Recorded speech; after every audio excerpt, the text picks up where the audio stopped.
This is my son Jake, and we're gonna show you in this video why he still rides in a booster seat. He's 9 years old, and how tall are you? I am 4'7". And how much do you weigh? 80.1 pounds. So he's a big kid, but he's not ready to ride without a booster seat yet.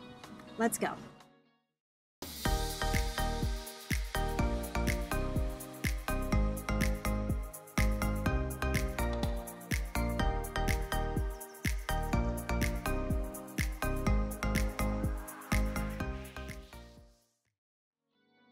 We're gonna show you the 5-step test. The 5-step test are the 5 steps that your kiddo must pass in order to be able to ride without a booster seat. They have to pass all 5 of them. It's not just to choose one and move on, all 5. So let's take them through the steps, okay?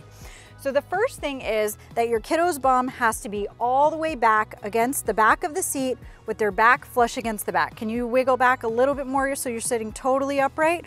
Good job. The next thing is that the knees should bend directly over the edge of the seat.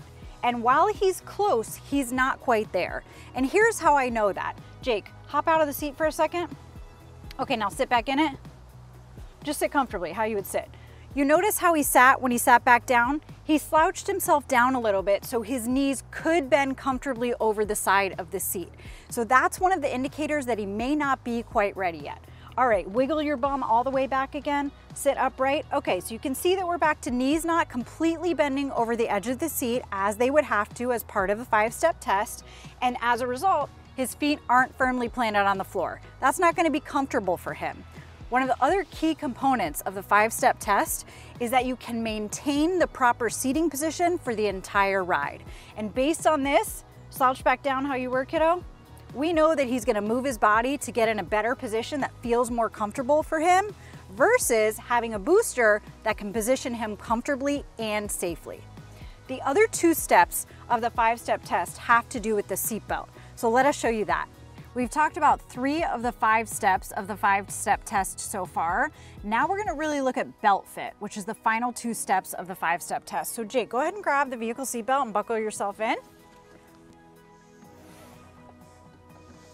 And let's take a look at how he looks. We're back to slouching down a little bit to get comfortable, so scoochy that booty back again.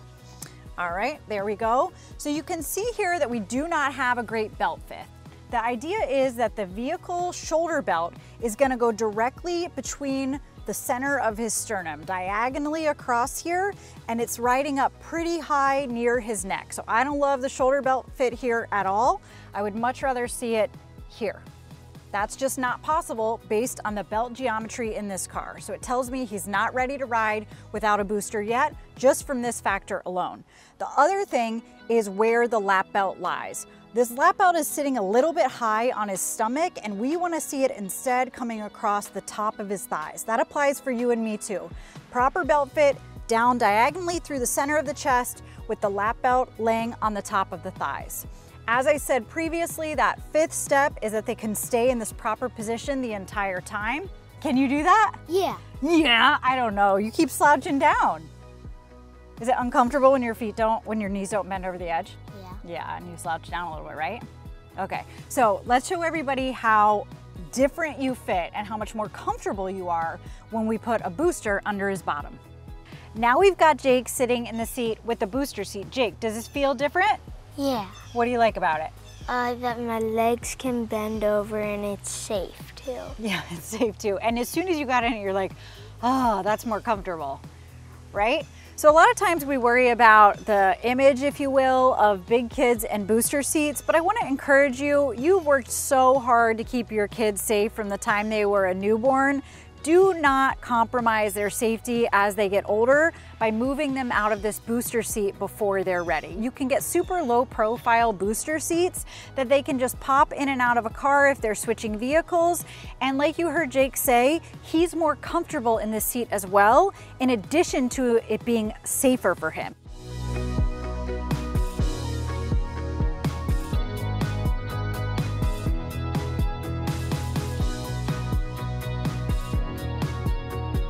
So let me walk you through those steps of why he fits in it better as compared to when he didn't have a booster at all.